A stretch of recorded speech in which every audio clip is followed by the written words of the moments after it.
Hey everybody, welcome to this week's edition of 3 PM, 3 Minutes with Pastor Michael, Theology Made Simple. So in today's lesson, we're going to go over what is fasting. And you may or may not have heard this word before, but very simply put, it is a practice and spiritual discipline in the life of a Christian, a believer, to enhance his relationship with God.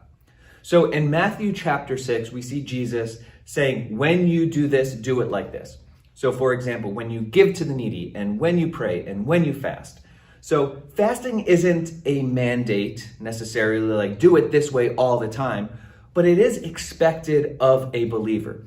Now, a lot of people think it's just giving up food for a day or giving up drink for a day, but it's actually a lot more than that. So it is getting away into a quiet place and meditating before the Lord and praying with him and worshiping with him and trying to figure out what path to go in your life. But there are benefits to praying, and I wanted to write them down. Hopefully you can see it, but here are 5 benefits that I see of fasting.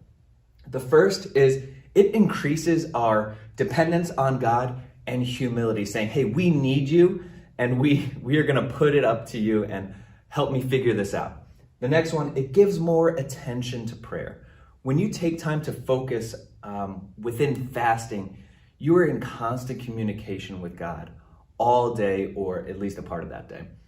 Next is a continual reminder to sacrifice, because if you're giving up food, for example, you're gonna be hungry all day, but the continual reminder that you are sacrificing your life to God and you are giving up something of yourself to focus on your relationship with him, which is most important.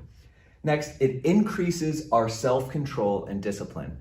It's very easy to binge and want to eat as much food as we can and drink as much as we can, but this actually allows us to pause and take time to reset and breathe and focus and control ourselves throughout the day.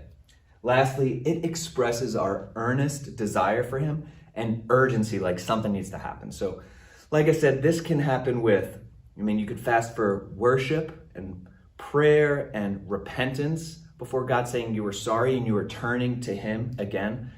But I also wanted to focus really quick that fasting isn't just about you. The way I would describe it is there is a vertical intention to praying, but there's also horizontal intention of why we would fast and pray. So the vertical relationship, you and God, is the most important thing about praying and fasting. It should be about realigning your heart to the things of God and focusing on that. But not just that. You also want to take the horizontal approach and pray for the city and your community and the whole world.